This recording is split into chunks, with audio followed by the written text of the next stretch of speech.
go back to being a country of law and order have to do it.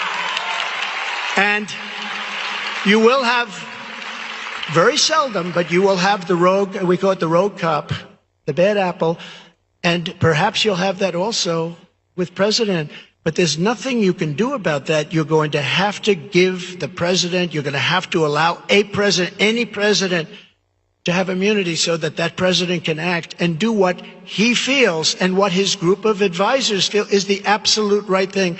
Otherwise, you're going to have presidents that are totally impotent.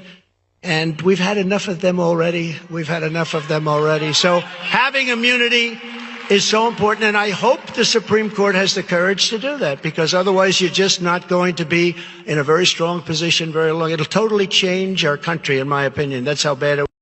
Welcome to the National Newspaper Publishers Association's Let It Be Known. Joining us today is Brandon Weatherby, the Presidential Campaigns Communications Director for American Bridge 21st Century. Today we'll delve into recent developments that have sparked discussions and concerns within the political landscape. Recently, Charlie Kirk, the founder of Turning Point USA, made some controversial comments about Dr. Martin Luther King Jr.'s legacy and the Civil Rights Act on Charlie Kirk's podcast. The reaction to Kirk's statements have been swift, with calls for accountability regarding the nature of his remarks. However, we also want to explore the broader context of Kirk and Turning Point USA's involvement in the presidential race, particularly with votes now being cast in the primary. We have Brandon Weatherby with us to shed light on this matter and guide our conversation. Welcome, Brandon.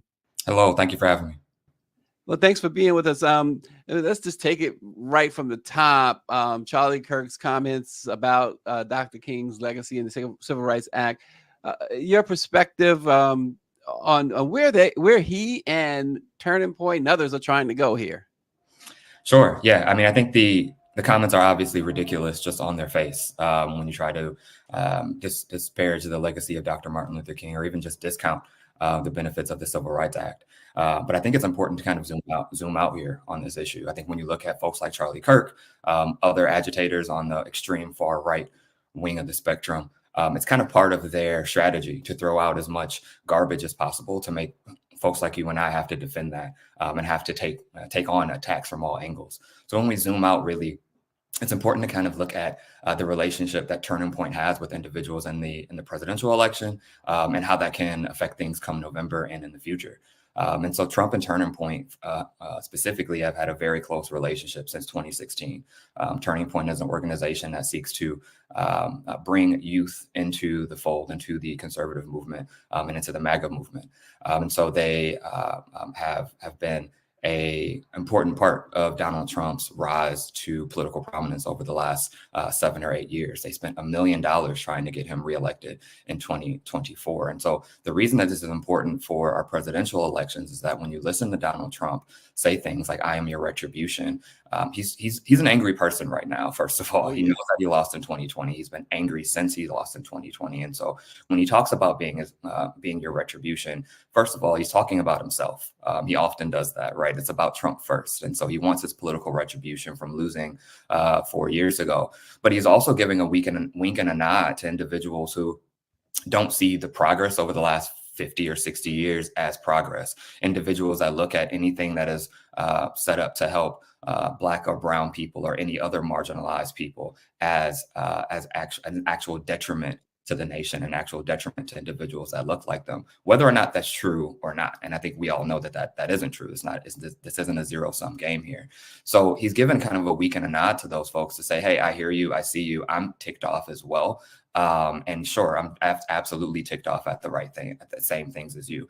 And he doesn't even have to say that out loud, just by his affiliations with individuals like Charlie Kirk and Turning Point USA. They'll do the dirty work for him. He just has to be close enough. And so I think it's important for communities of color and marginalized folks to understand this and understand that threat and why it's so important for us to defend ourselves from that threat in November. We see so many who back Trump try to go as to the far right as possible. I mean, even farther right than even Trump.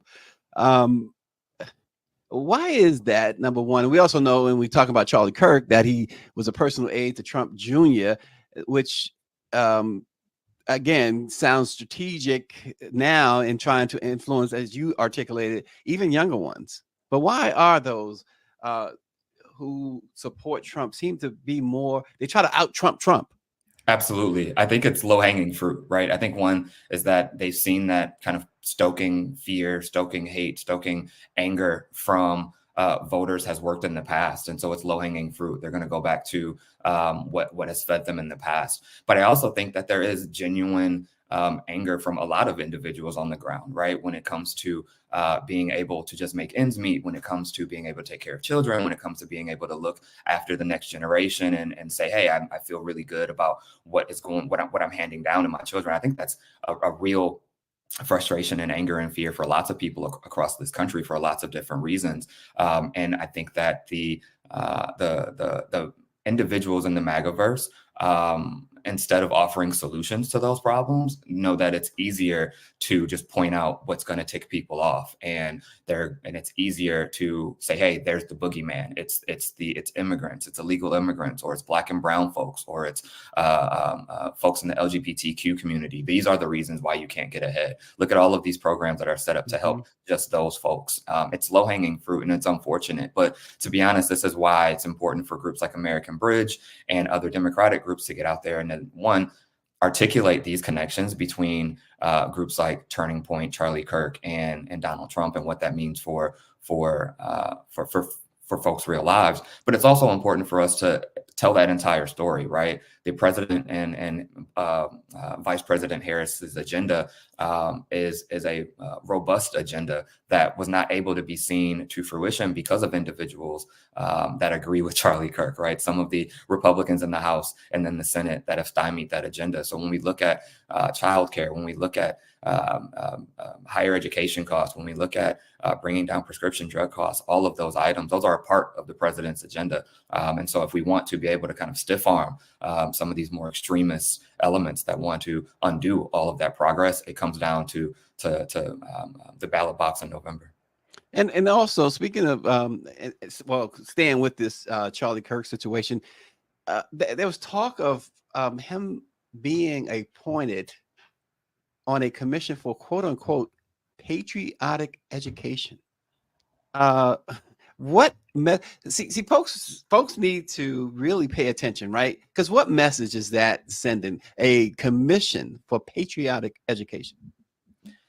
Yeah, I think it's unfortunately, I think it's a lot of what you're going to see in a second Trump term. You're going to see a lot of loyalists that are instituted in positions just like that, that are there to either whitewash history, rewrite history, and install the Trump MAGA narrative moving forward. So that's the kind of message that it sends, is that we are not here to solve the big problems. We're not here to attack what is prohibiting progress in this country, but the agenda and the primary focus is to whitewash all over it so that Donald Trump can move forward with the agenda of his liking. And American Bridge 21st Century is actively tracking Republicans' positions on various issues, including anti-abortion stances or abortion stances. In light of Charlie Kirk's controversial statements, do you believe there is a broader pattern within the GOP regarding social problems, and how might this influence the upcoming election?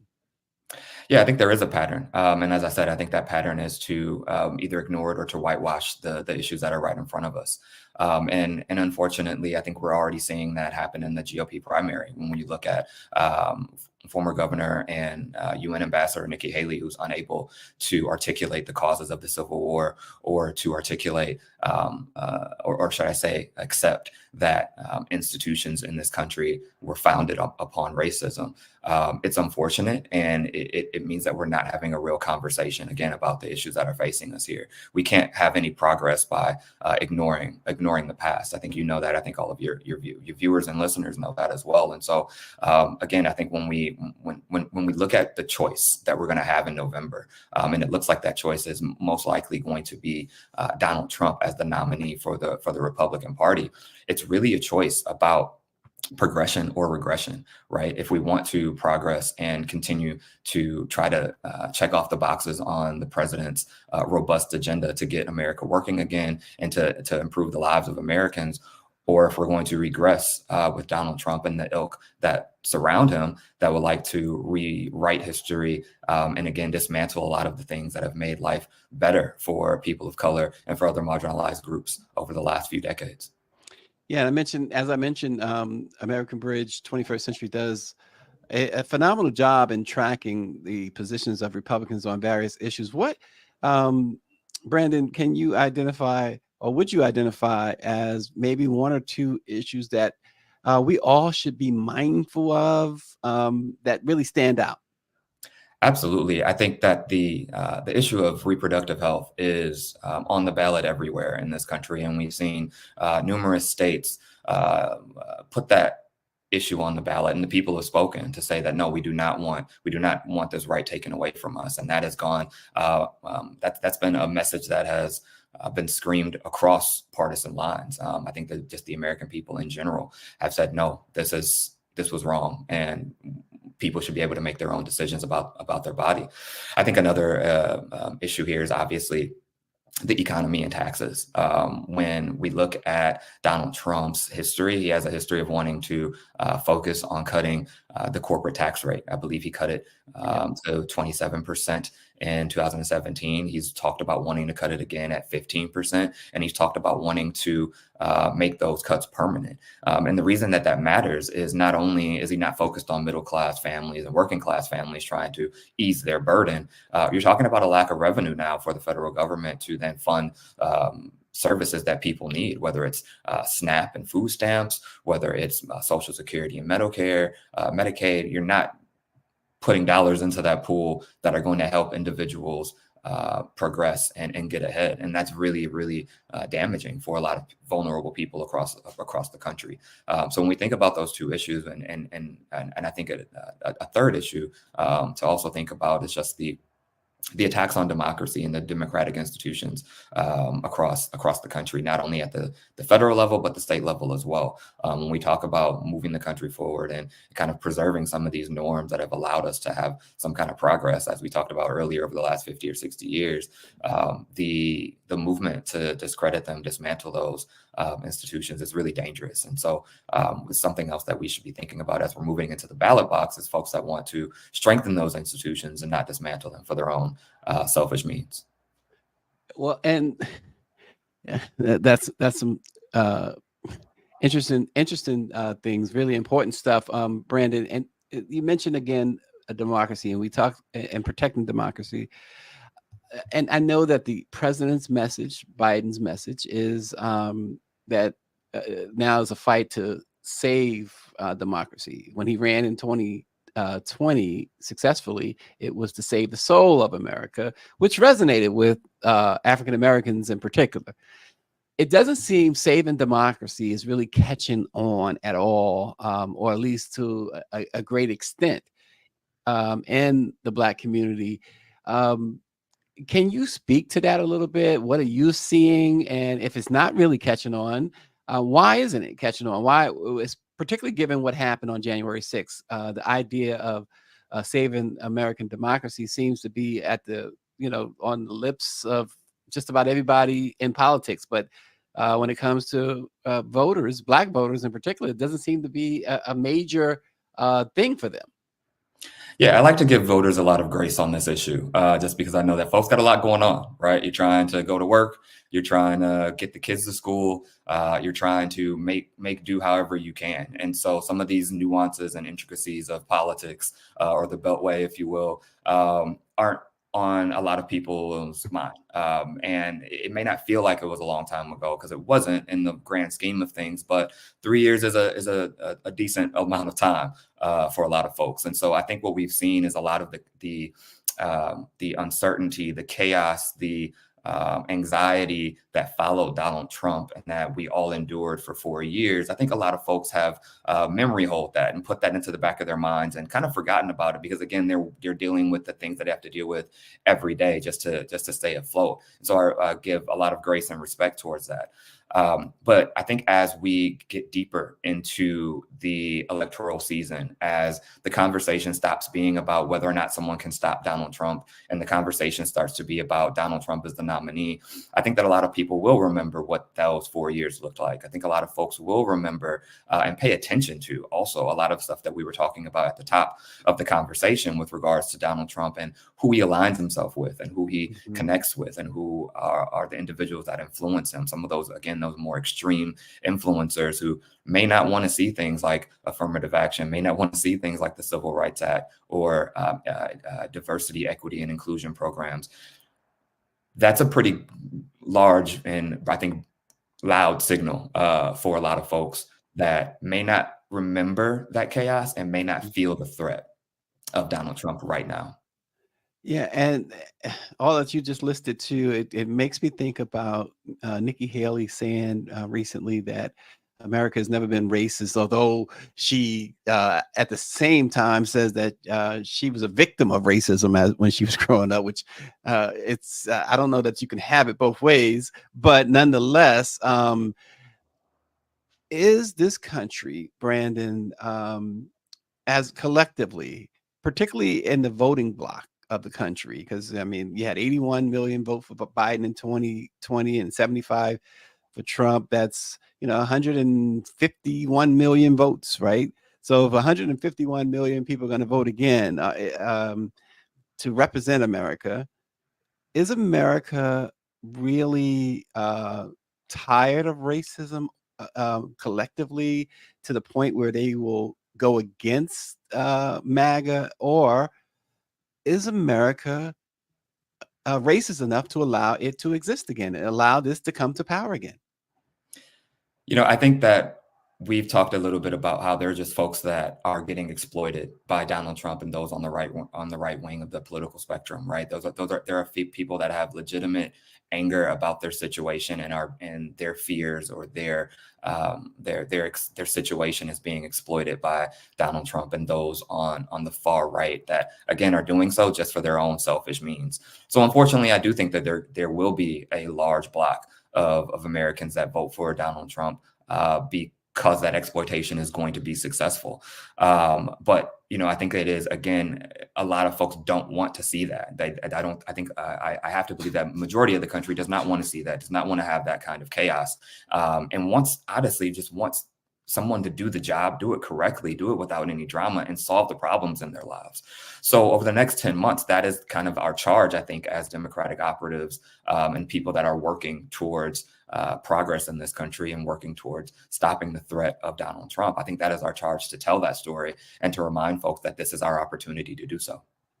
What's the fascination between with Trump by some, and I want to emphasize it's only a small minority of African American men, particularly, and then and some, you have the hip hop artist Sexy Red, who obviously, without, and this is not a insult to her or diss to her, but obviously extremely politically uneducated.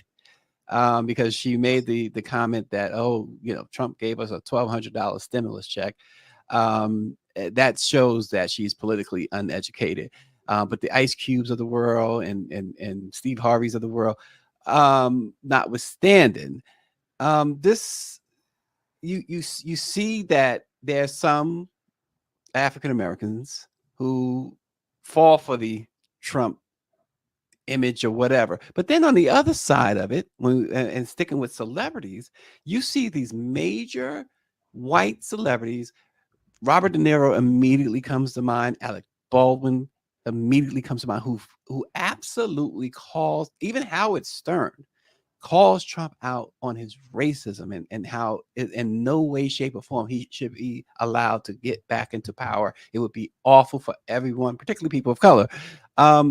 How do you reconcile that? How do you educate these folks like a Sexy Red or Ice Cube or Steve Harvey? How do you educate them on this? So I think the fortunate thing for us is that there are numerous Black celebrities, entertainers that are educated enough, or politically educated enough, should I say, to give information that is accurate and that is actually helpful, right? And so I think first and foremost, we should be lifting up those platforms when we see them as much as possible. I think when it comes to the individuals that do support Donald Trump or support causes that might be detrimental to their community, I'm not really sure if that's really my responsibility or a responsibility to educate those individuals, to be honest. This is America. But politically educate them, though. That is what I'm saying. Politically educate them, because the thing is, they go by the fact that this guy had an image. You know, hip hop artists, just as an example, because many hip hop artists, I'm told that they don't really get too much involved as far as going to the polls or getting their followers to go to the polls. But if you remember, hip hop artists had this fascinated with the Al Pacino character Scarface. They had this fascination with Donald Trump, or the image of Donald Trump, and they're not thinking of the policies of Donald Trump, it appears. So Yeah, how do you get them to do that? sure thing. I think you're right. And again, as I said, I think if when it comes to hip hop, when it comes to entertainment, everybody wants to be with whatever is the trending on the wave, right? Whatever is hot. And I think, again, as you're uplifting individuals that are doing the work to help progress their community, when I think about some of the entertainers like John Legend, Ludacris, Usher, et cetera, folks that have actually gotten involved politically, either raised money for certain causes, helped progressive campaigns like Stacey Abrams, et cetera, try to be successful. I think you have to continue to lift those folks up. But as I said, I mean, unfortunately, folks are able to use their platforms however they want to. And so I think as consumers, we have to send our signal as best as we can to say that, listen, the music is great, the films are great, the TV is great, but until you understand that I'm not going to support you until you educate yourself politically, I think that's the best message that we can send to some of these entertainers. And tell us before we let you go, Brandon. In fact, Greer just put something there for today. She says American Bridge 21st Century announced they are planning to spend $200 million, including $140 million in paid spending over the course of the 2024 cycle. $85 million of that fundraising has already been raised and committed to the program as of January 2024. Can you break that down a little bit on what the plans are for American Bridge 21st Century during this crucial campaign? Yes, absolutely. So we'll be in swing states, battleground states, Pennsylvania, Michigan, Wisconsin.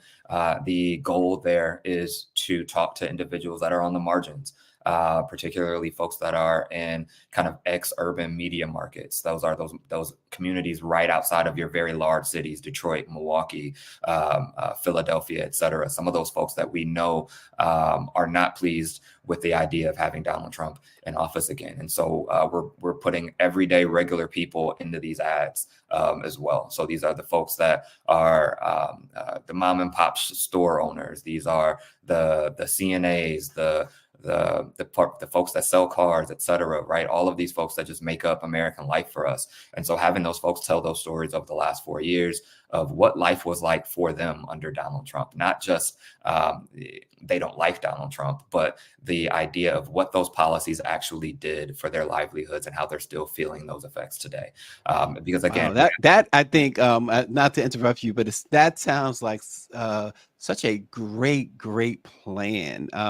We keep talking so much on this program about how it seems like the other side, the Democratic Party, does not seem to know or understand how to put together a real plan to attack these things. And what you are laying out seems to be a very intelligent approach.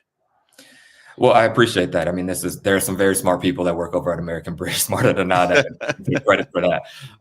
But as we were talking about earlier, I think that the American electorate has to just be reminded about what those times were like under Donald Trump, the failures that he had as a president, the policy failures that he had, and just kind of how he used that position to only really benefit himself and people like him. So again, having folks that are everyday people tell these stories are hopefully we think that we're going to be extremely effective in reminding folks before they go into the voting booth in November about what that choice looks like for them. And when, again, just a reminder, when is this going to start rolling out? We should be seeing this roll out in the next few weeks. I don't really have a specific date of when these will roll out, but very soon in this first quarter. And your early read, we talked a little bit about, the voter turnout, if you will. Your early read, I know it's very early, but what are you seeing progress toward the goals that American Bridge 21st Century may have for either turnout or the upcoming election? Are you seeing are there plateaus being reached? Absolutely. I think when you look at a lot of these special elections that have been held in the last 2 years, Democratic voters have turned out in droves, and we've been dominating these elections. Just in the off year, last year, November, you look at Virginia, that was a race that Democrats weren't supposed to win, and we definitely weren't supposed to win that on the issue of reproductive health and abortion rights. And that's exactly what happened. Look at Ohio with issue 1 on the ballot, codifying abortion rights in the state. Again, something that really drove out turnout. And again, not just with Democrats, but also with Republican voters who thought that was a right that was important to them and that they did not want to lose. So we're seeing a lot of mobilization, especially on the issues. Again, I think that there are a lot of voters that are maybe a bit checked out just right now in the cycle because we went through this very long GOP primary. We've gone through an off year. And again, folks are just trying to keep the lights on and get the kids to school, right? So I think that folks might not exactly checked out, but they're just not checked in yet. And I think once they do clock in, they start to see rallies, start to see more advertisements, and start to engage in the process a bit more. I think we're going to see more of the same when it comes to Democrats in November, being enthusiastic about voting, getting out to the polls and trying to vote on their issues that they care about the most. And just a couple of quick more. One, with the administration, I saw Ebony K. Williams kind of take people to task on not recognizing the accomplishments of the Biden-Harris administration.